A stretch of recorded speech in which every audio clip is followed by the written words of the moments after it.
merci d'être là. On va commencer, si vous le voulez bien, cette table ronde qui s'intitule donc, moi, je me présente brièvement. Je suis Marie Toudiac, chef de projet adjointe de la Fabrique de l'Innovation, et je vais avoir le plaisir d'animer cette table ronde avec mes collègues que je vous présenterai juste après. Un petit mot d'introduction peut-être pour cette table ronde et l'ambition qu'on lui donne. L'idée de ce temps, c'est vraiment de pouvoir s'inspirer, de pouvoir apprendre et de pouvoir mettre en miroir deux approches en ce qui concerne les projets de prototypage et de conception des étudiants. Auprès de 4 invités, donc 2 personnes qui sont avec nous physiquement et 2 personnes qu'on a à distance. Je vais commencer par nos collègues à distance. Donc, de notre côté, sur notre image, nous avons à droite le professeur Bruno-Marie Deschards-Marinier, qui est donc ingénieur de formation, recteur honoraire de l'Université de Sherbrooke, au Québec, et responsable de l'Expo Méga Génial depuis 2017, sur laquelle on doit revenir. Et à ses côtés, donc à gauche de l'écran pour nous, nous avons François Québec toujours, et directeur du studio de création jusqu'il y a peu, il me semble. Merci également de votre temps et de votre participation. Sur ma droite désormais à Lyon, nous avons donc Laurent Lebrun, professeur des universités, enseignant de physique et spécialiste des matériaux de conversion, qui est directeur adjoint de la formation en charge des études à l'INSA Lyon et sur le campus. Merci également de votre participation. Et pour finir, Stéphane Gavarini, qui est donc enseignant-chercheur à l'UCBL à Lyon et qui est directeur de la Fabrique de l'Innovation, lieu dans lequel nous nous trouvons actuellement. Merci également de votre participation. Pour recontextualiser à nouveau cette rencontre entre Sherbrooke et Lyon, c'est le fruit de plusieurs événements. Donc, on a eu la chance d'accueillir une délégation de l'Université de Sherbrooke à Lyon au printemps 2022, dans le cadre de laquelle on a pu initier quelques échanges et puis se découvrir. Et on a également eu la chance, donc Stéphane Gavarini et moi-même, de pouvoir aller à Sherbrooke en novembre 2022. C'était dans le cadre des entretiens Jacques Cartier, qui sont des conférences entre le territoire de la région Auvergne-Rhône-Alpes et du Québec. Et semaine durant laquelle on a eu la chance de participer à l'Expo Méga Génial qui avait lieu à ce même moment. L'objectif de cette table ronde pour nous, ça va être de mettre en miroir 3 briques qui nous semblent indispensables dans le développement de projets de conception et de prototypage étudiants pour les accompagner à cela. Donc, la première pour nous, c'est la mise à disposition de ressources qui va leur permettre mais également la mise en visibilité de leurs projets. Un petit rappel, cette conférence donc, est enregistrée, comme vous pouvez le voir. Pour les personnes qui n'auraient pas pu y assister, il y aura la possibilité de la revoir a posteriori. Pour les personnes qui sont en distanciel, on va vous partager un certain nombre de liens via le chat aussi, depuis lequel vous pouvez poser vos questions par écrit. Ma collègue Camille Guillon, juste ici, se chargera de modérer cette partie-là et de relever les questions. On se gardera une partie de questions-réponses à la fin des interventions, si vous le voulez bien.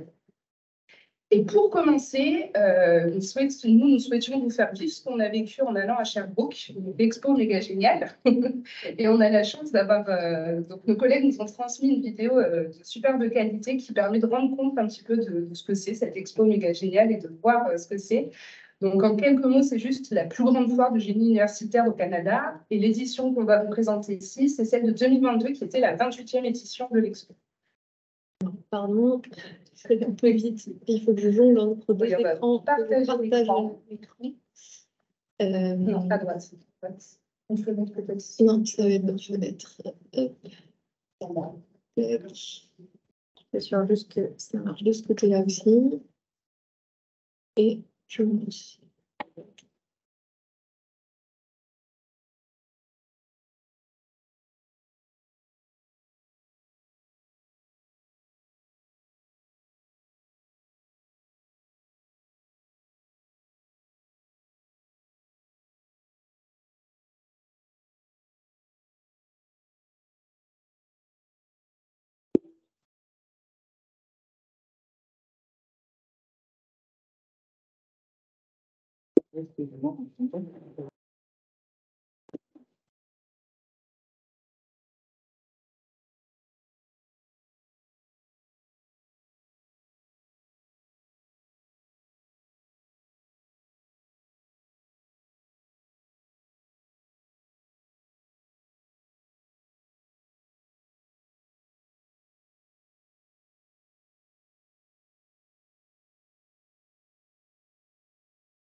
l'expo méga géniale que vous venez de vivre en 1 minute 40 à peu près. On voit beaucoup de disciplines, beaucoup de projets aboutis et beaucoup de sourires. Une diversité dans tous les sens du terme.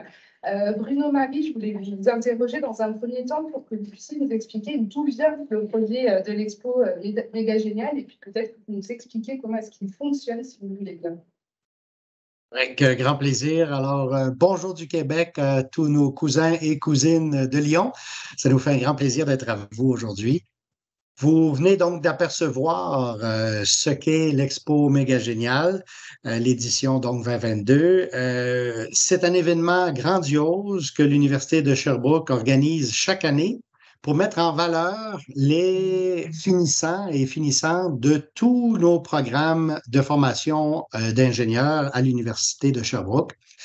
Lorsque je dis grandiose, qu'est-ce que ça signifie? Ben, c'est 6000 personnes qui ont participé à l'édition 2022. 400 finissants y ont exposé leur projet majeur de fin d'études. Ça veut dire 60 kiosques, donc 60 équipes de projets qui ont présenté leur grande réalisation. Tout ça dans un stade d'athlétisme intérieur de 4600 mètres carrés, réalisé avec un budget de 15 000 euros, avec 6 euros en plus pour accorder des prix à un grand concours vidéo auquel tous les finissants sont invités de participer. Organisé par une poignée de bénévoles. Nous sommes 15 personnes à organiser cet événement chaque année. Mais, comme vous le savez, Rome ne s'est pas faite en un jour, et bien l'Expo Méga Génial non plus. La toute première édition a eu lieu il y a près de 30 ans, en 1994, et c'était alors l'exposition Méca Génial avec un C. Pourquoi? Ben parce qu'on y présentait le fruit des projets majeurs de conception d'une grande envergure que le programme de génie mécanique venait d'introduire dans sa formation. Alors, comme c'était des projets d'une envergure sans égale au Québec, il fallait faire comprendre au public et aux jeunes ce qu'étaient ces projets d'envergure. On parle de concevoir, fabriquer, donc réaliser et tester, valider un avion, un sous-marin, un véhicule. Donc, on parle de projets de grande envergure. Et pour faire comprendre ça par le public, eh bien, on a mis en place l'exposition Méca Génial. 7 ans plus tard, fruit d'une réforme de programme, mais cette fois du côté de génie électrique et génie informatique, bien, on a voulu aussi faire une exposition publique de ces projets. Et donc, 7 ans plus tard est née l'exposition Génius. Donc, 2 expositions qui ont ensuite cheminé en parallèle quelques années pour se rejoindre 3 ans plus tard, en 2014, pour devenir la première expo méga géniale, cette fois avec un G, pour révéler l'envergure de l'événement. Parce que non seulement les 3 programmes s'y sont rejoints, mais tous les autres programmes de la faculté de génie de l'Université de Sherbrooke, c'est-à-dire donc génie mécanique, électrique, informatique, bien sûr, mais génie robotique avec le temps qui s'est joint, civil, du bâtiment, chimique et biotechnologique. Donc, les 8 programmes de formation d'ingénieurs de l'université exposent désormais à l'Expo Méga Génial. La 30e édition aura lieu en 2024. Vous êtes les bienvenus. L'exposition a lieu sur 2 jours, le vendredi et le samedi. Le vendredi, les 2 journées sont ouvertes au grand public, mais le vendredi, on se concentre sur le public scolaire. Donc, en avant-midi, les écoles primaires et en après-midi, on accueille les écoles secondaires. Et le vendredi en soirée et le samedi toute la journée, c'est le grand public qui vient nous voir. Cet événement requiert beaucoup d'énergie, beaucoup de ressources, vous vous en doutez. Pourquoi on le fait? Parce qu'il y a des retombées extraordinaires. Et je veux vous les révéler. D'abord, du côté des personnes finissantes, donc ces étudiants et étudiantes qui complètent leur formation en génie, c'est d'abord une source de motivation extraordinaire, qui les motive pendant leurs études, en fait, qui décuple leur motivation pendant leurs études parce qu'ils connaissent l'issue. Ils doivent présenter dans ce cadre-là, dans cette envergure-là, devant un tel public, le fruit de leur projet. Alors, inutile de vous dire que nos étudiants et étudiantes font tout pour réussir les exploits qu'ils entreprennent comme projet et qui connaît inévitablement des pépins, des difficultés. Alors, quelle motivation extraordinaire pour les surmonter puis se dépasser. Pour les finissants, c'est aussi une source de fierté incroyable qui marque la fin de leurs études et qui marque leur souvenir de cette période d'études qu'ils quittent pour aller en emploi pour la plupart d'entre eux.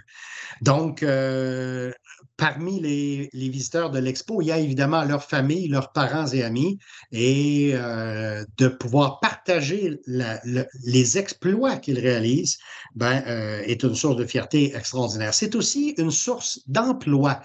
Parce que on ne vous cachera pas que les employeurs et les recruteurs sont carrément abonnés à l'Expo Méga Génial pour venir chaque année y flairer de jeunes recrues de talent, des jeunes recrues exceptionnels. Enfin, c'est pour nos finissants une occasion d'exercer leurs compétences communicationnelles. Et ça, c'est très important parce que chez nous, au Québec, notre ordre professionnel identifie toujours les compétences communicationnelles des jeunes ingénieurs comme étant la principale lacune, malgré tous les efforts qu'on déploie dans leur formation. Alors, c'est une occasion, présenter, expliquer son projet dans un contexte académique, c'est une chose, mais l'expliquer de façon plus générale à un vaste public, c'est carrément autre chose. Les écoliers aussi ont des retombées importantes. Imaginez tous ces jeunes de tous âges qu'on accueille année après année. Ils trouvent dans l'Expo Méga Génial une source d'inspiration, des modèles à suivre, puis carrément, ça développe de façon importante leur intérêt pour les études et des carrières en sciences et en technologie. Et Dieu sait combien notre société en a besoin. De notre côté de l'Atlantique, en tout cas, il y a carrément une pénurie de carrières scientifiques et technologiques par rapport à nos besoins. Et enfin, il y a des retombées aussi à l'interne. Et il ne faut pas les négliger. Elles sont plus discrètes, mais très importantes. L'Expo Méga Génial est une importante source de motivation, d'inspiration et de fierté pour notre corps professoral. Notre corps professoral qui est ébahi à chaque année par les exploits réalisés par nos finissants et qui prennent conscience du rôle important qu'ils ont eu à jouer dans leur formation et qu'ils auront à jouer dans la formation des des étudiants qui vont leur suivre. Donc, tout le monde y tire son compte et c'est pour ça que la petite équipe de bénévoles a une motivation incroyable et sans fin pour réaliser des expos méga géniales les plus merveilleuses d'année en année. Alors voilà, Maritou. Merci beaucoup pour ce témoignage passionnant.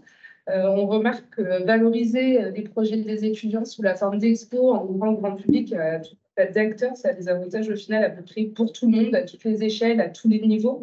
Vous l'avez dit, hein, c'est aussi pour les étudiants l'aboutissement de leur parcours de formation dans le cadre duquel ils bénéficient également d'accompagnement, d'outils et de ressources. Et à ce sujet, je voulais vous questionner, François, afin que vous puissiez peut-être nous présenter le studio de création qui outille les étudiants dans leur projet de fin d'études. Merci beaucoup. On peut commencer pour dire que le studio de création, c'est un Fab Lab. Donc, je pense que l'expression de l'autre côté de l'Atlantique aussi est très connue. Donc, je pense que tout le monde a déjà une bonne idée de à quoi peut ressembler un Fab Lab. C'est un Fab Lab de 2500 mètres carrés qui a été inauguré en 2019. À l'intérieur de ce Fab Lab, on retrouve principalement deux parties. Une première partie qui est principalement pour des activités pré-fabrication mécanique et assemblage, donc des activités qui sont en amont du processus de développement de produit ou du processus de conception, donc des activités d'idéation. Ça représente principalement 2 grandes salles où les étudiants peuvent venir travailler en équipe là, sur leur projet. Et par la suite, on doit passer à l'autre étape, donc l'étape de la fabrication et de l'assemblage. Donc, dans ce cas, on retrouve une dizaine d'ateliers. Donc, des ateliers qui sont, comme je disais tantôt, pour la fabrication et l'assemblage des prototypes. Donc, pour vous donner une idée à quoi ça peut ressembler, ces ateliers-là. Donc, on a un atelier qui est un atelier d'assemblage, bien évidemment. On a un garage, on a un atelier de prototypage rapide où on retrouve des imprimantes 3D, des coupes laser. On a un atelier pour le bois, on a un atelier pour la peinture, un atelier pour le travail à chaud, donc principalement la soudure. On a un atelier d'usinage et on a 2 ateliers parce que, comme Bruno Marie expliquait, là, les projets sont maintenant de plus en plus de nature multidisciplinaire. Donc, on a 2 ateliers qui touchent beaucoup plus le côté génie électrique, génie informatique des projets. Donc, on a un atelier de microélectronique, un atelier de mécatronique et un atelier pour les batteries. Maintenant, en ce qui concerne le fonctionnement, bon, je vous ai parlé là, des espaces, mais en ce qui concerne le fonctionnement. Bon, premièrement, l'accès à la porte principale, si je peux dire, du bâtiment, c'est un accès 24/7. Donc, les étudiants ont accès à toute heure de la journée, 7 jours par semaine. Mais bien évidemment, tout dépendant des dangers et des risques qui sont liés aux activités qui peuvent être réalisées dans ces locaux-là, dans ces ateliers, bien, l'accès peut être plus limité. Donc, pour donner 2 exemples, bien évidemment, pour avoir accès aux salles d'idéation, ben, c'est des accès 24/7 parce que, bien évidemment, le travail en équipe, normalement, il n'y a pas de situations dangereuses ou de risques qui y sont associés. Un autre exemple, l'atelier de prototypage rapide où on retrouve principalement de l'impression 3D. Encore là, les dangers et les risques sont très faibles, donc les étudiants ont un accès 24/7. Mais si on parle d'un autre atelier qui est exemple l'atelier d'usinage, bien là, bien évidemment, les accès sont beaucoup plus limités, autant pour les journées que pour les heures de la semaine. Maintenant, l'accès, bien évidemment, est lié directement aux compétences des utilisateurs. Donc, on a développé toute une série de programmes de formation pour les personnes étudiantes. Donc, ce programme de formation-là va aborder autant les questions de fonctionnement des équipements qu'on peut retrouver dans ces ateliers que les questions de santé et sécurité au travail. Ces programmes de formation sont à 3 niveaux. Donc, un premier niveau où on utilise la plateforme d'apprentissage en ligne là, qui est Moodle, où les étudiants peuvent suivre par eux-mêmes une formation en ligne. Par la suite, pour certains équipements, une partie de cette formation-là se fait en présentiel avec une personne compétente qui fait partie du personnel du studio création. Et un troisième niveau pour des équipements où les situations dangereuses sont les plus importantes, bien, les étudiants doivent même faire du compagnonnage. Donc, ils doivent faire une démonstration de compétences dans la réalisation d'une pièce qui va être associée à leur projet majeur de conception. Bon, j'ai parlé tantôt un tout petit peu brièvement du personnel. Donc, on peut mettre le personnel du studio de création en 2 grandes catégories. Donc, bien évidemment, on a un personnel qui est un personnel régulier. Donc, on a l'équivalent de 2 et 1/2 ingénieurs à temps complet, plus un technicien en fabrication mécanique. Mais on a un concept aussi assez innovateur, qui est un concept qu'on appelle le concept de mentor. Donc, ce sont des étudiants gradués, donc des étudiants qui sont rendus soit à la maîtrise ou au doctorat, ou des étudiants qui sont plus avancés dans leur programme de premier cycle, qui ont fait une démonstration de compétences et qui vont travailler à peu près 9 heures par semaine au studio de création. Et la raison pour laquelle on a développé ce concept-là, c'est pour pouvoir offrir des périodes d'encadrement qui sont plus larges que celles qu'on pourrait offrir avec un personnel régulier de l'Université de Sherbrooke. Maintenant, je vais vous donner quelques exemples, là, quelques exemples de projets. Donc, premièrement, les projets sont de trois natures. Donc, des projets qui sont des projets scolaires. Donc, quand on parle de projets scolaires, Bruno Marie, il a parlé d'exposition tantôt méga génial. Donc, c'est réalisé à l'intérieur du cursus des étudiants des 4 programmes qui sont mécanique, électrique, informatique et robotique. Donc, ces projets scolaires-là mènent justement, comme Bruno Marie disait tantôt, à la réalisation d'un prototype. On a des projets aussi qui sont de nature parascolaire. Donc, nos étudiants participent à différentes compétitions, soit au niveau national ou même à l'international, qu'on appelle des groupes techniques, qui sont organisés par des sociétés savantes. Donc, on retrouve les sociétés savantes, bon exemple, dans le domaine de l'automobile, où les étudiants vont participer là, à différentes compétitions. Et on a la possibilité aux étudiants de pouvoir réaliser des propres projets personnels. Donc, un étudiant qui voudrait, disons, réaliser un projet de transformation de son vélo de montagne en un vélo de montagne électrique, pourrait nous soumettre l'idée du projet. On va examiner en réalité ce que ça représente en termes de ressources, de disponibilité aussi de ressources. Et à partir de là, on va pouvoir donner l'autorisation à l'étudiant de pouvoir réaliser son projet. On peut parler aussi un peu d'espace, de gestion des espaces, parce que bien évidemment, même si on a un beau bâtiment, 2500 mètres carrés, mais la première chose qu'on réalise, c'est qu'il est plein. Donc, assez rapidement, il y a des pénuries d'espace. Donc, on a divisé les espaces en 2 grandes parties. Donc, des espaces où les étudiants peuvent les occuper sur du moyen et du long terme. Donc, ça peut vouloir dire quelques semaines à quelques mois. Et on a des espaces qui sont plus des espaces à accès libre. Donc, quelqu'un peut se présenter et travailler sur son projet quelques heures.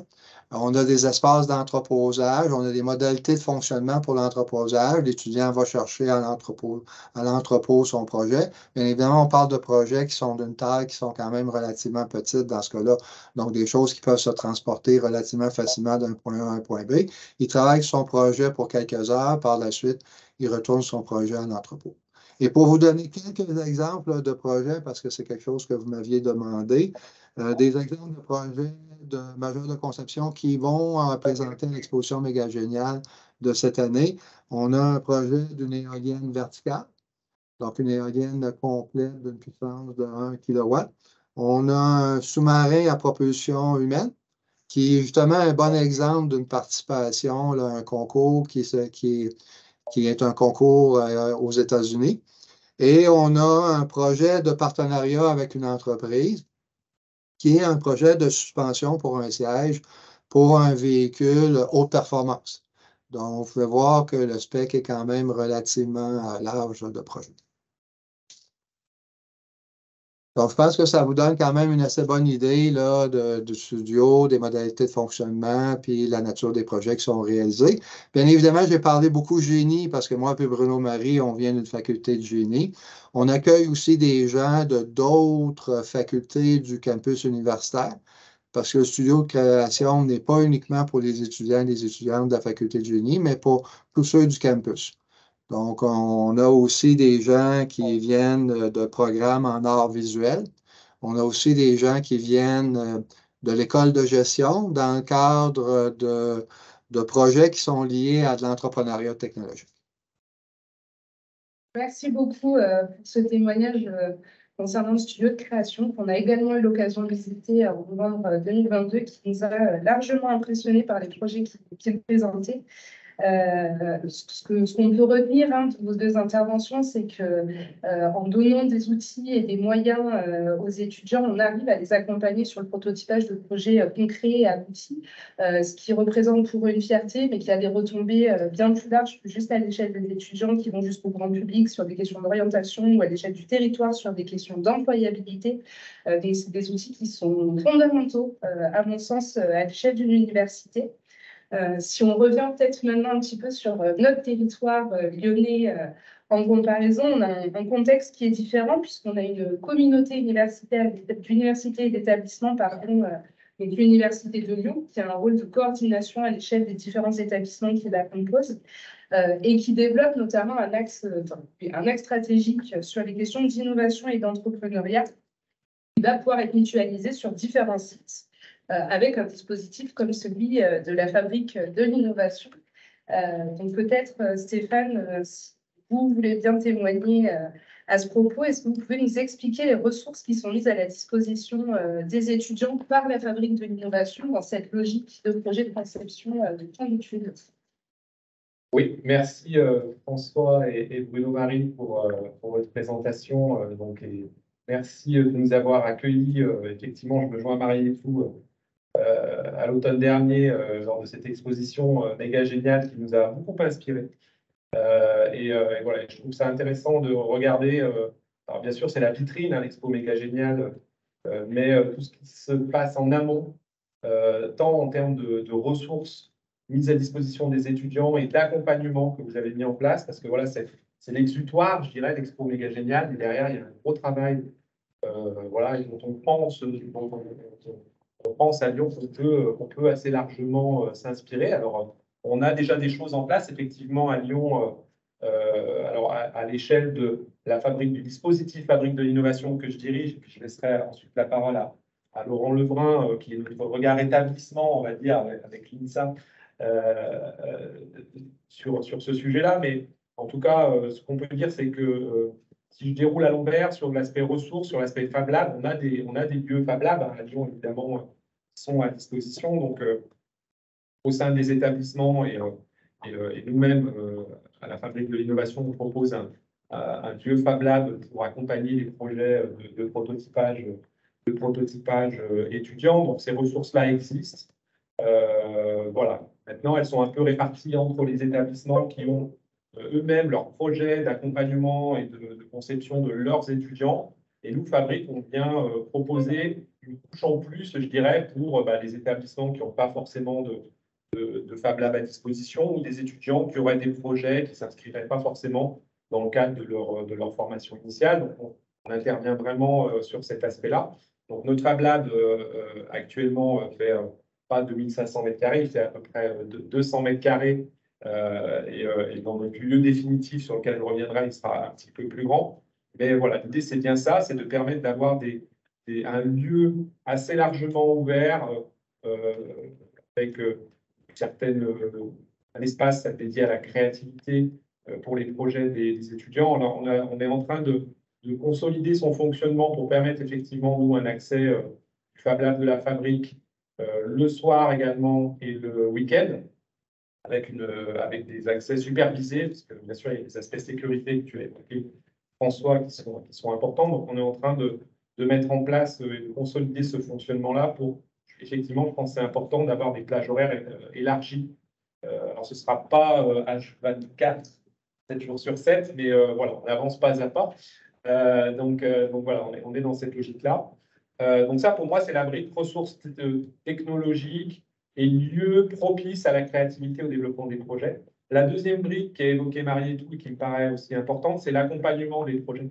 Donc à nouveau, on est dans cette un peu dichotomie entre l'accompagnement proposé au sein des établissements, bien sûr, aux étudiants. Nous aussi, Fabrique de l'innovation, on souhaite mettre en place, se donner les moyens d'accompagner des projets étudiants qui seraient, entre guillemets, soit hors cursus, parascolaire.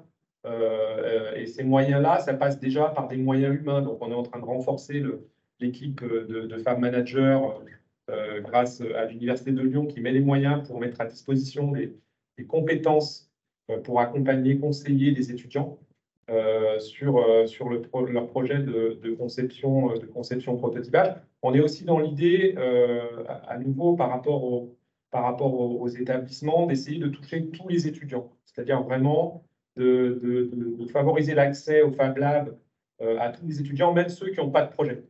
Je pense que c'est un vrai enjeu que d'amener dans notre Fab Lab des étudiants qui n'ont pas forcément de projet, mais qui sont attirés par ce lieu-là, les technologies qui s'y trouvent, et potentiellement leur proposer des modules de formation. Donc, on s'est aussi beaucoup inspiré de Sherbrooke pour ça, On est en train de mettre en place, nous aussi, des modules en ligne pour les premières briques d'apprentissage et ensuite du présentiel pour eh bien, permettre aux étudiants de se former dans notre Fab Lab, sachant que s'ils n'ont pas de projet au départ, bah, peut-être que ça va leur donner l'inspiration et que le projet va naître par la suite. Donc, on est en train de mettre en place et de consolider aussi ce fonctionnement-là. On va lancer à proprement parler dès la rentrée là, 2023. Donc, cet aspect accompagnement et formation. Et accompagnement, on souhaite également proposer des sortes de bourses à nos étudiants, plutôt, disons, des kits de démarrage pour les étudiants qui n'ont pas de projet, identifier des projets un peu plus fort potentiel et ensuite proposer des bourses pour aller un petit peu plus loin sur ces projets avec les étudiants. Donc ça c'est un aspect important. Et la troisième brique, et je m'arrêterai parce qu'après, tout va vous faire les gros yeux. La troisième brique, donc ce que je veux dire par là, c'est qu'il y a déjà des choses en place. Il faut qu'on se structure et on est en train de le faire en adéquation, en synergie avec les établissements et en complémentarité avec les établissements. La troisième brique, évidemment, c'est l'expo, la vitrine, l'expo méga géniale. Et là, pour moi, clairement, il manque quelque chose à Lyon. On n'a pas ça. Et j'aimerais bien qu'on l'ait. Et pour tout vous dire, on se donne l'ambition, nous, Fabrique, d'essayer de le mettre en place à horizon 2024, à l'été 2024, d'essayer d'amener les différents projets de conception prototypage sur le périmètre Lyon-Saint-Étienne, Université de Lyon, vers un lieu vitrine pour toutes les raisons que tu as très bien décrites, Bruno Marie. On pense que en drainant tous ces projets qui ont lieu dans les établissements, plus les projets que nous, on est capable d'accompagner Fabrique de l'innovation, on peut proposer une vitrine à nos étudiants pour exposer leurs projets et que ce soit au bénéfice de tous. On aura en atout à Lyon, pour la richesse de l'écosystème de tous les établissements de l'Université de Lyon, on aura à échéance 2025 un lieu parfait pour ça qui s'appelle la e-Factory, qui sera livré en 2025, qui sera un écrin formidable et dont on aura d'ailleurs le devoir de proposer des animations d'envergure. Et typiquement, on est vraiment parti pour s'inspirer de ce que vous faites. Alors, bien sûr, toute proportion gardée et en démarrant, puisque tu l'as bien dit, Bruno Marie, ça ne s'est pas fait en une fois. Mais si en 2024, on peut démarrer cette expo lyonnaise de prototypes étudiants, on sera ravis. Puis ensuite, monter en charge au vu de la e-Factory. En tout cas, c'est notre ambition. C'est bien. Très détaillé. Merci beaucoup, Stéphane. L'ambition, du coup, est lancée, organiser un événement similaire, ou en tout cas avec les mêmes vocations de mise en visibilité des projets étudiants à Lyon. On a la chance d'avoir des représentants des établissements membres de l'Université de Lyon avec nous aujourd'hui, donc en représentation de l'INSA Lyon, une école d'ingénieurs qui a, il me semble, par essence, cette culture des projets de fin d'études et de conception par définition. Donc, Laurent, je sais qu'il existe voire plusieurs partenariats déjà entre l'INSA Lyon et l'Université de Sherbrooke. Je sais que vous avez aussi des outils de type Fab Lab qui sont proposés à vos étudiants. Du coup, ce que je me demandais, c'était comment vous abordez du coup ces sujets et quel intérêt vous percevez dans l'annonce que vient de faire Stéphane, dans la volonté de développer ce type de format à Lyon. Je salue les cousins canadiens et je les remercie de leurs exposés, du partage de leurs expériences. Sherbrooke est une université avec laquelle l'INSA de Lyon a beaucoup de relations partenariales, que ce soit en recherche, puisqu'on a des laboratoires communs, des projets communs, et que ce soit en formation, on a des accords de coopération scientifique et technologique qui datent de 2001, et puis aussi des échanges très, très réguliers d'étudiants. Puis dans un autre domaine, mais qui est quand même connecté à l'innovation, nos cousins canadiens sont très inspirants sur l'approche par compétences que les universités françaises et des écoles d'ingénieurs cherchent à développer, et on s'inspire beaucoup de ce que vous faites. Alors, pour répondre un petit peu, c'est sûr que Lyon, c'est pas Sherbrooke, et chose déjà qui est intéressante à noter, c'est que quand ça a commencé à Sherbrooke, finalement, c'est parti de l'université de Sherbrooke. Alors, vous me pardonnerez, je suis ingénieur en matériaux, donc j'aime bien revenir aux matériaux. Effectivement, les mécaniciens ont été ce petit germe de croissance cristalline sur lequel est venu grossir peu à peu la représentation de ce que vous faites actuellement. Le contexte lyonnais est un peu différent parce que l'Université de Lyon, ça regroupe des écoles d'ingénieurs, des universités de sciences, de médecine, de lettres, de droit, bref, tout un panel très très large d'étudiants. Et il est clair que si les écoles d'ingénieurs ont par culture le projet d'ingénierie et donc aussi développer les moyens nécessaires, d'autres établissements, comme tu l'as dit, sont peut-être moins équipés et trouvent à la Fab Lab tout ce qui peut leur manquer dans leur établissement. Sauf que notre difficulté à nous, c'est d'essayer d'agréger en quelque part toutes ces expertises et ces expériences pour faire un petit peu ce que vous avez fait, avec des avancements qui sont très, très différents. Alors, l'INSA de Lyon est partenaire de la Fabrique de l'Innovation et on partage des programmes de recherche autour de la FE, la filière étudiant entreprendre, autour de l'innovation, Fabrique de Lyon à Lyon. Donc, c'est des projets dont tu parlais où on a besoin d'avoir cette expertise à l'échelle de la communauté de Lyon pour pouvoir les développer. Il y a quelque chose d'important qu'a dit notre collègue, les projets en ingénierie sont de nature forcément transdisciplinaire. On disait autrefois pluridisciplinaire, mais ça ne suffit pas. On voit bien qu'un projet, ce n'est pas seulement de la technique, ce n'est pas seulement une partie technique solide. Alors, on rajoute un peu de l'économie, on peut avoir de très belles solutions techniques, mais si économiquement ou industriellement, elle n'est pas intéressante et elle ne va pas très loin. Et puis, on voit bien que les transitions actuellement, le défi de la société, le défi de l'écologie, le défi du climat, ben, ça doit nous inciter aussi à repenser cette construction de projet. Et là, je pense que ce que faites vous à l'échelle de la commune, on ne pourrait pas le faire à l'échelle d'un établissement. Parce qu'à l'échelle d'un établissement, on ne saura pas mélanger des publics aussi différents que ceux d'une école de droit ou d'une école d'ingénieur ou d'une faculté de sciences ou d'une faculté de médecine. Donc là, c'est effectivement quelque chose qu'on a certainement à travailler, profiter justement de cette force de la communauté pour développer des projets qui intègrent bien la multiplicité des différentes données que l'on doit maîtriser, pas seulement la maîtrise technique et l'économie, l'environnement, etc. Donc, bien sûr, une vitrine, alors je ne vais pas reprendre Bruno Marie, tu l'as très bien dit, hein, tu as vraiment résumé l'intérêt de montrer les projets qui sont développés dans les universités, dans les écoles d'ingénieurs, parce que c'est à la fois important pour la motivation des plus jeunes qui les voient. Ça permet aussi de créer des moments de convivialité avec les familles, de créer du lien entre les générations. Ça permet aussi de recruter, d'aider au recrutement des étudiants, puis ça permet aussi de faire connaître à la société civile le rôle de l'ingénierie, le rôle de nos universités. Donc moi, je peux ne l'appeler que de mes voeux. La difficulté, par contre, et je pense qu'on va en discuter, c'est est-ce qu'on part simplement sur une vitrine, les établissements viennent présenter des choses? Est-ce que l'ambition, c'est plutôt d'essayer de créer, en faisant travailler ensemble les établissements, des projets originaux qui trouveraient un cadre et un bel écrin dans la fabrique de l'innovation? Voilà. Donc, j'ai été peut-être un peu plus loin de ce que tu attendais. C'est très bien, merci beaucoup pour cette intervention. Je vais rebondir immédiatement par une question, si vous me le permettez. On a abordé rapidement la question de la pluridisciplinarité et de l'importance, effectivement, au-delà d'avoir des établissements qui peuvent mettre en avant des projets, d'avoir également des projets qui soient croisés. Différentes disciplines ont été mélangées au développement et au déploiement de ces projets. Je me demandais quelle était la place des sciences humaines et sociales, cette pluridisciplinarité, déjà peut-être au sein de l'INSA. Pour répondre à la question, mais je crois que nos collègues canadiens l'ont bien expliqué, les projets pluridisciplinaires, c'est simplement marier du génie électrique et de la mécanique. On fait de la mécatronique, mais on voit que ça ne suffit pas de marier des disciplines dans un même corpus. On a vraiment besoin, si on veut prendre en compte les transitions, si on veut prendre en compte l'acceptabilité par la société des projets, si on veut vraiment traiter ces projets d'ingénierie et d'innovation tels qu'elles doivent l'être, on doit absolument prendre en compte les sciences humaines et sociales, l'apport des sciences humaines et sociales. Et d'ailleurs, la CDI ne s'y trompe pas, quand elle forme des ingénieurs, elle ne forme pas que des gens à la technique, elle leur demande aussi d'avoir cette culture en sciences humaines et sociales. Donc, on ne peut pas répondre aux défis de demain en termes d'innovation ou d'ingénierie, simplement en restant sur la solution technique ou de la pluridisciplinarité. On a vraiment besoin d'aller un peu plus loin.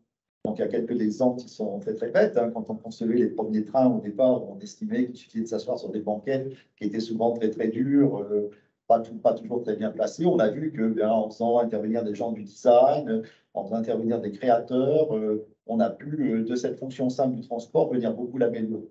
Donc, l'INSA encourage justement cette pluridisciplinarité et même cette transdisciplinarité, parce que, effectivement, l'innovation, le projet d'ingénierie, c'est pas que de la science, c'est pas que de l'économie, c'est vraiment la prise en compte de tout l'environnement, de tout ce qui en fait la richesse.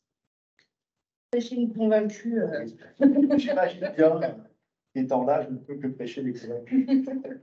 En fait, L'ingénierie en vase clos n'a presque plus de potentiel. C'est une fois qu'on combine des compétences de diverses disciplines qu'on arrive à faire des choses extraordinaires. Je vous dirais que de notre côté, c'est vraiment la technique à petits pas, là, c'est-à-dire que les projets majeurs de conception qui étaient d'abord strictement en génie mécanique, les étudiants, lorsqu'ils ont défini leur projet, se sont bien rendus compte par eux-mêmes qu'ils avaient besoin d'autres compétences pour réaliser des projets d'envergure. Alors, par eux-mêmes, ils ont interpellé des étudiants de d'autres disciplines, puis les ont intégrés de façon partielle à leurs équipes afin d'être capables de réaliser l'aboutissement qui était souhaité.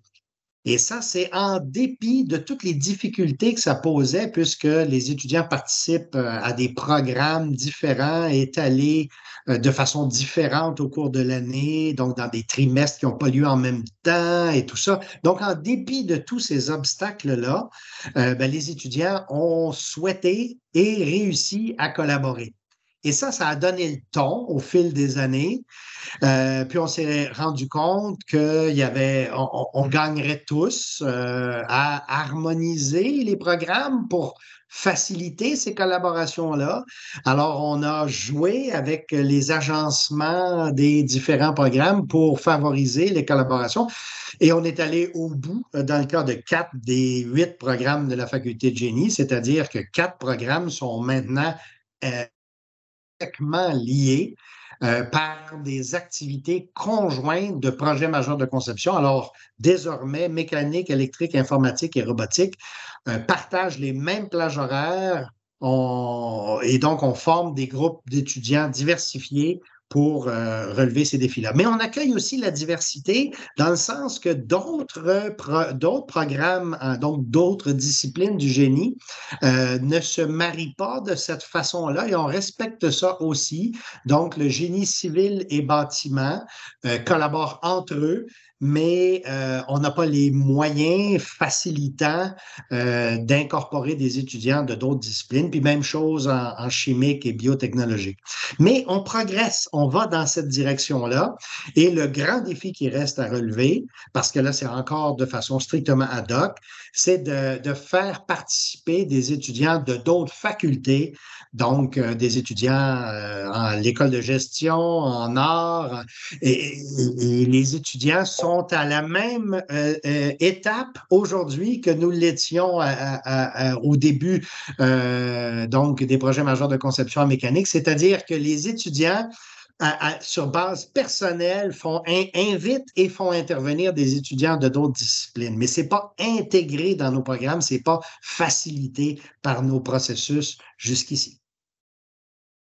On retient que la recette parfaite, c'est un équilibre entre le respect des cultures propres à chacune des formations et la mise à disposition de cadres qui permet aussi la collaboration et d'aller plus loin que la pluridisciplinarité, de favoriser la transdisciplinarité. On a également parlé de contraintes rapidement.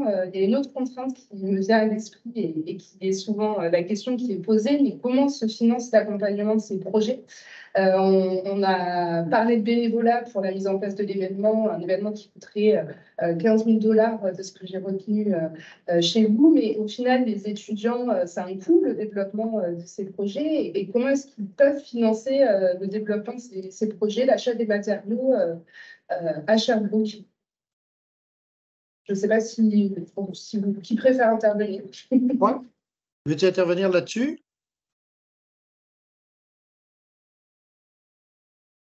Le micro est coupé, on vous entend. Est-ce que tu veux que j'intervienne, Bruno-Marie, ou… Oui, vas-y. OK. C'est relativement simple, OK? Comme Bruno-Marie a expliqué, les projets majeurs de conception ont débuté en 1992 à 1994, où on a eu la première exposition Méca Génial. Donc, la décision, on l'a prise au début des années 90. Et la décision qu'on a prise, c'est que on n'accorderait aucun financement aux étudiants. Donc, ça veut dire que les étudiants, la responsabilité du financement leur appartenait. Et la raison pourquoi on a fait ça, c'est parce qu'on voulait leur faire vivre une expérience d'ingénierie qui était la plus complète possible. Puis, ingénierie, ça veut dire faire de la gestion de projet en partie. Gestion de projet, ben, ça veut dire bien évidemment gestion d'équipe, gestion d'un calendrier, gestion d'un budget, aller chercher le financement nécessaire pour le réaliser. Et ben, on a défini ça au tout début, puis depuis ce temps-là, ben, c'est comme ça qu'on fonctionne. Maintenant, on a deux situations, OK? On ne va pas se le cacher. On a la situation où l'idée du projet provient des étudiants, et dans ce cas-là, les étudiants doivent trouver le financement sous la forme de commandite.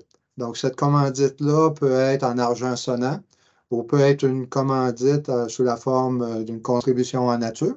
Donc, quelqu'un qui va leur fournir des matériaux ou, disons, on a besoin de procédés de fabrication qu'on n'a pas facilement accès sur le campus. Donc, une entreprise de la région va accepter de fabriquer une pièce, OK, pour les étudiants. Donc, ça, c'est la première façon de faire. Mais on a aussi des projets où on a des partenaires.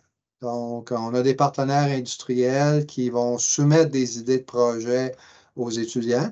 Et une contrainte qu'on impose aux partenaires industriels, c'est de dire, ben, vous allez devoir financer le projet.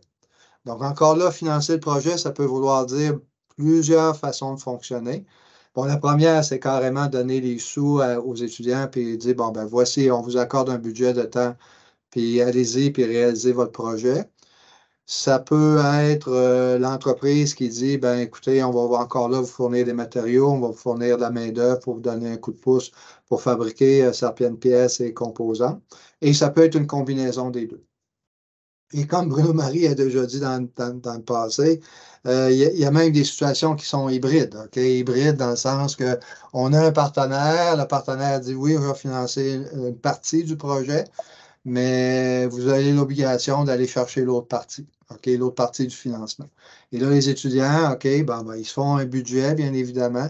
Ils évaluent la quantité d'argent nécessaire pour réaliser leur projet. Ils connaissent le montant qui est accordé par l'entreprise et eux, ben, ils se débrouillent encore là sous forme de commandite pour aller chercher l'argent nécessaire pour compléter le budget. Donc, on fait ça depuis 30 ans. Puis ça fonctionne bien, hein, Sherbrooke, pour le bénéfice de tout le monde, c'est quand même pas une métropole à l'échelle du Québec, hein. Ça représente une population d'à peu près 150 000 personnes. Donc, c'est un tissu industriel, OK, qui n'est pas celle d'une métropole. Et malgré ça, donc on est une ville qui se situe en région, si je peux dire. Donc, malgré ça, malgré le fait qu'on n'est quand même pas une énorme municipalité, les étudiants réussissent à trouver le financement nécessaire là, pour pouvoir réaliser leur projet. Puis les entreprises collaborent beaucoup à ça, OK? Puis ils aiment beaucoup collaborer avec les étudiants. On ne se le cachera pas aussi, hein? Bon, je pense que la pénurie de main-d'œuvre, hein, vous vivez la même chose là, en France.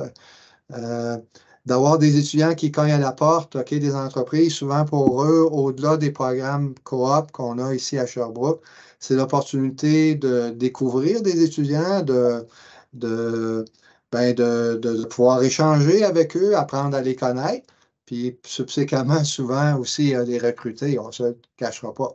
Donc, les entreprises voient même ça comme étant une approche pour faire du recrutement de futurs étudiants. Donc, vous pouvez voir que tout le monde en tire un bénéfice, autant les étudiants pour pouvoir permettre de réaliser leurs projets, que les entreprises, ben, faire connaître leurs entreprises, puis aussi donner un coup de pouce aux étudiants, puis par la suite, ben, s'ils découvrent des étudiants qu'ils considèrent comme étant de futurs employés, ben, ils font du recrutement aussi, puis tout le monde, comme vous dites tantôt, en tire un bénéfice.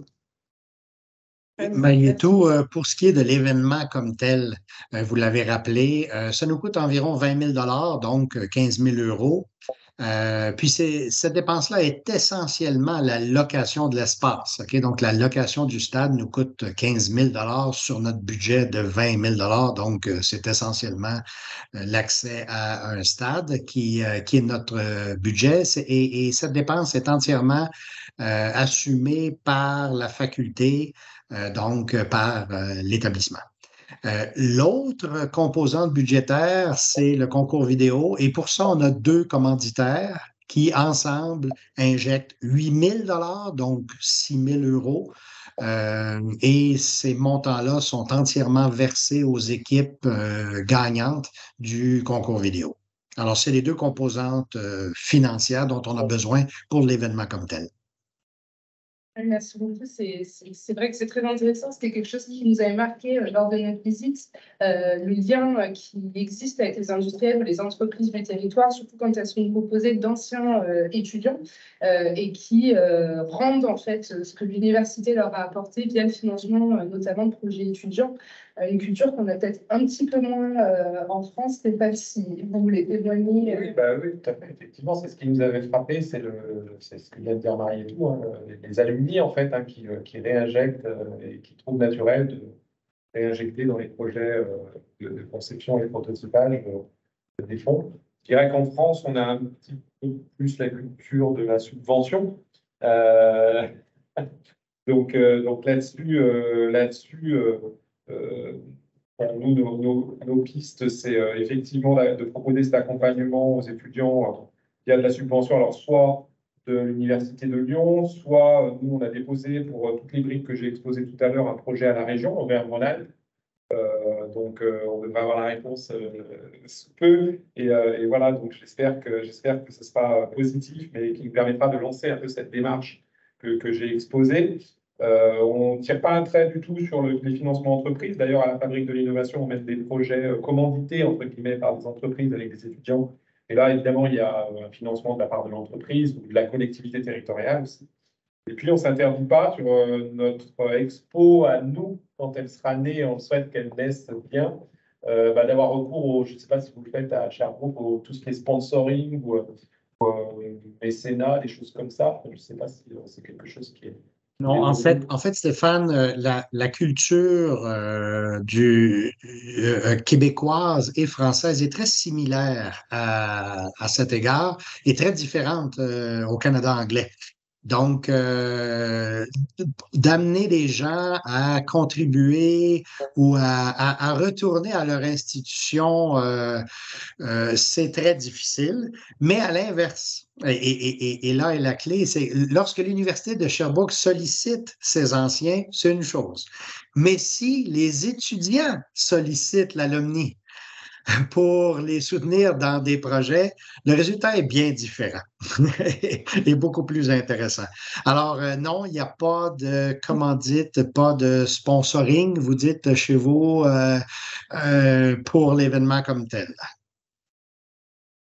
Merci beaucoup. J'ai une dernière question, mais je voudrais d'abord laisser peut-être la parole aux participants. Si jamais vous avez des questions à poser, c'est le moment.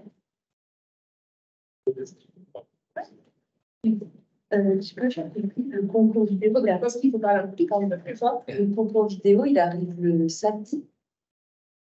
J'ai une question concernant le concours vidéo pour savoir à partir de quand est-ce qu'il est mis en place, quand est-ce qu'il a lieu. Le concours vidéo donc est ouvert à tous les exposants, donc toutes les équipes, les 60 équipes qui font l'exposition à l'Expo Méga Génial. On annonce le concours bien à l'avance, donc au cours du dernier trimestre de préparation des équipes, donc en septembre, et puis l'exposition a lieu en décembre. Et les prix sont remis lors de l'expo. Et ce qu'on encourage, en fait, à travers le concours vidéo qu'on a beaucoup grossi au cours des dernières années, ben, c'est de délaisser graduellement les anciens moyens de communication, c'est-à-dire les affiches, et on amène les étudiants à mieux maîtriser la vidéo comme moyen communicationnel avec tous les avantages que ça comporte de dynamisme, de couleur, de luminosité, évidemment. Donc, la vidéo que les étudiants développent, ben, ils l'utilisent dans leur kiosque comme moyen souvent principal d'appui à leur communication, évidemment, qui sont directs avec le public. Alors, on fait d'une pierre 2, 3 coups et tout ça se passe donc dans la fenêtre septembre à décembre. Et pourquoi septembre à décembre seulement? Ben, c'est parce que dans certains programmes, le projet de fin d'études se déroule strictement dans cette période-là, alors que dans d'autres programmes, il est étalé sur 2 ans.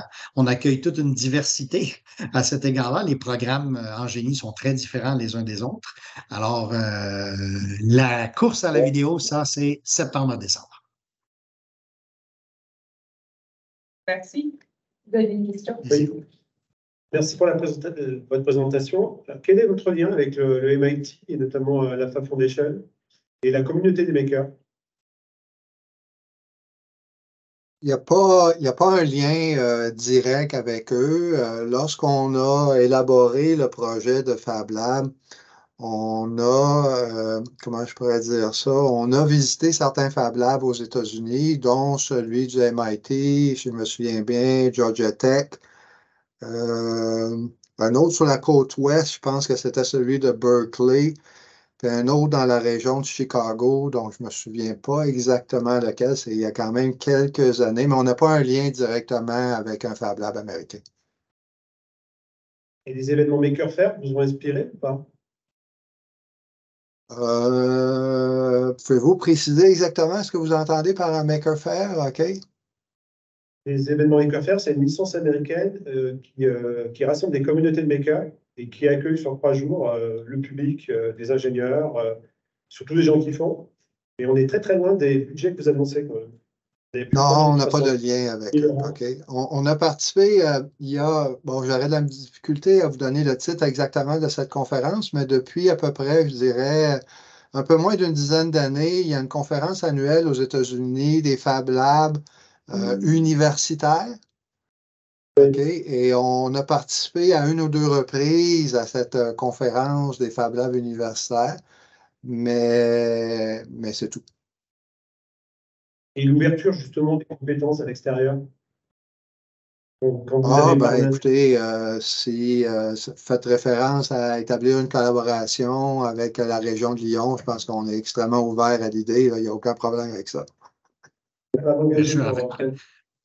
Avec plaisir. Et simplement, en complément, vous faites référence au Makers Fab, mais il faut se remettre à l'échelle du temps, c'est-à-dire que l'Expo Méca Génial, donc l'embryon de l'Expo Méga Génial, a été conçu au début des années 90.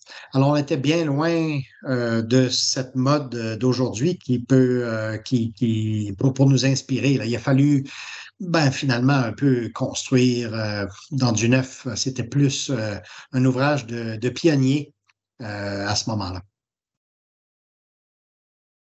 Merci. Est-ce qu'il y a une dernière question qu'Annie vient de demander? Je n'ai pas l'impression qu'en ligne, il y en ait. Moi, j'en ai une dernière, si vous me permettez. Je voulais savoir quel lien est-ce qu'on pouvait imaginer ou se souhaiter entre nos sites pour le futur. Moi, je souhaite qu'il y en ait, en tout cas, excuse-moi Bruno Marine, mais moi, ce que j'imagine, et je te laisserai conclure, mais c'est effectivement qu'on arrive à identifier des projets communs de conception prototypale, avec pourquoi pas des échanges d'étudiants entre Lyon et Sherbrooke. Après, il y a des problématiques de temporalité, évidemment, qui n'est pas exactement la même entre Lyon et les programmes, mais je crois que vous avez un moment de blitz pour les sujets de conception, de prototypage. Donc, peut-être identifier un sujet ou une partie d'un sujet qui pourrait être co-traité entre les 2 sites. Enfin, bon, moi, je rêve de ça peut-être dans un second temps. Et en tout cas, nous, on souhaite vraiment que ces liens puissent s'établir et que ces échanges puissent se poursuivre. Bon, simplement signaler que nous, en 2023, à une échelle un peu plus large, on va organiser une autre table ronde de mise en miroir des écosystèmes, je fais la pub, de Sherbrooke et de Lyon, alors plus large que la fabrique de l'innovation pour le coup, dans le cadre des entretiens Jacques Cartier, où on mettra en miroir typiquement tout ce qui se fait d'un point de vue entrepreneuriat et innovation à Lyon, vis-à-vis de ce qui se fait avec notamment l'ACET et l'accompagnement des étudiants entrepreneurs et Créatech à Sherbrooke. Donc ça, ce sera à l'automne. 6 octobre. 6 octobre, Donc, on continue et nous, on souhaite vraiment on va continuer à avoir des liens avec vous et des échanges qui se construisent dans les années à venir. Voilà. Ce serait un plaisir pour nous. Puis on peut imaginer des collaborations de toutes sortes de formes, par toutes sortes de moyens. Je vous donne un autre exemple. On pourrait imaginer que lorsqu'on fait l'expo Méga Génial à Sherbrooke en décembre, puis qu'on tient notre concours vidéo, ben, il pourrait y avoir un prix qui est accordé, qui est pour une équipe méritoire ben, d'aller participer à votre exposition qui prendra la forme et le nom que vous voulez. Et puis, on pourrait imaginer 2, 3 équipes, je ne sais trop, ou une équipe par programme. Enfin, vous voyez, là, les modalités les possibilités sont infinies. Alors, on pourrait imaginer toutes sortes de croisements qui sont soit à l'aboutissement ou, comme vous l'avez exprimé, Stéphane, pendant la réalisation des projets. On peut imaginer aussi du soutien, de la collaboration pour bénéficier l'un de l'autre de l'expérience, comment surmonter les défis, comparer les réalités, puis éviter de réinventer le bouton à 4 trous ou réinventer la roue. Mais tout ça en tenant compte de réalités qui sont quand même bien différentes avec des paramètres et puis ne serait-ce qu'au plan institutionnel, une configuration bien, bien différente. Mais ceci dit, il y a plein de points communs aussi. Alors, exploitons-les.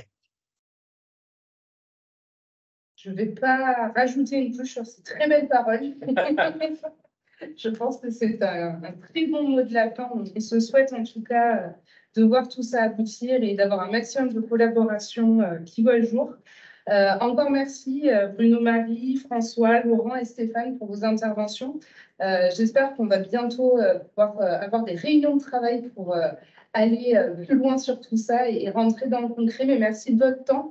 Merci aux participants et aux participantes qui sont présents et qui sont en ligne. Pour rappel, vous pouvez retrouver cette conférence en ligne au besoin.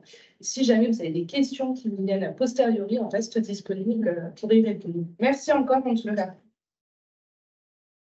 Merci tout le monde, au plaisir. Bonne chance.